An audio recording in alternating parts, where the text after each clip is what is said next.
আসসালামু আলাইকুম, সবাই কেমন আছেন? আশা করি সবাই ভালো আছেন। স্বাদ ও স্বাদের গল্পের সাথে আবারও আসলাম আপনাদের জন্য স্বাদ ও লাবণ্যময় ফুলকপি আলু দিয়ে মাছের ঝোল দেখার জন্য সবাই আমার সাথেই থাকুন।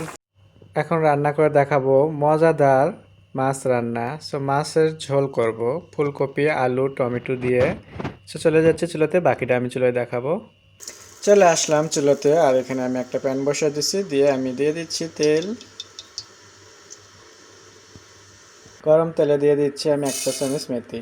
এটা হালকা তেলে একটু ভেজে নিচ্ছি তারপরে একটা কালার হচ্ছে আর একটা গন্ধ বার আছে, তখন দিয়ে দিতে হবে পেঁয়াজ কুচি।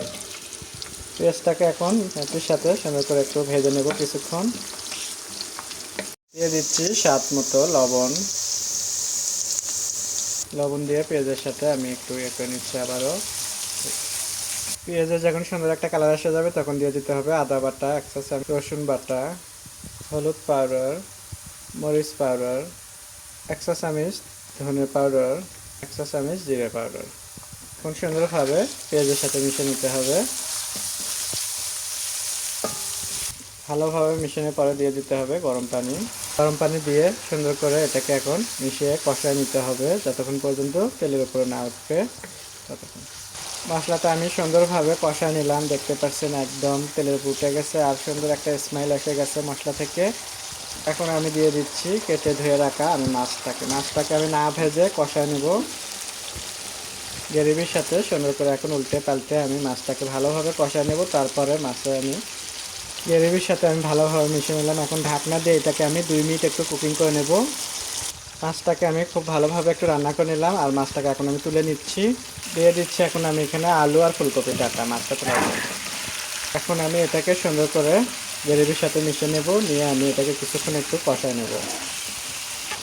ভালোভাবে আমি ফুলকপি ডাঁটা আর আলুটাকে কষায় নিলাম গ্রেভির সাথে, নিয়ে আমি সুন্দর করে এখন দিয়ে দেবো ফুলকপি আর টমেটো। ফুলকপিটা আমি বড় বড় করে কাটেছি, টমেটোটাও বড় বড় করে কাটেছি। তো কেটে আমি দিয়ে দিচ্ছি এটাকে।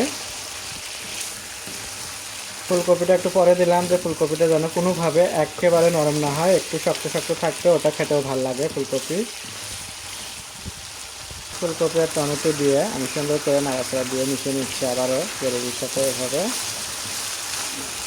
পানি দেওয়ার আগে আমি দিয়ে দিচ্ছি কষে রাখা মাছটা, আমি যেটাকে কষে রাখছিলাম সেই মাছ। এখন আমি দিয়ে দিচ্ছি এখানে গরম পানি। গরম পানি দেওয়ার পরে আমি এখন ঢাকনাটা ঢেকে দেবো, দিয়ে আমি এটাকে 5-6 মিনিট সুন্দর করে একবার হাই হিটে রান্না করে নেব।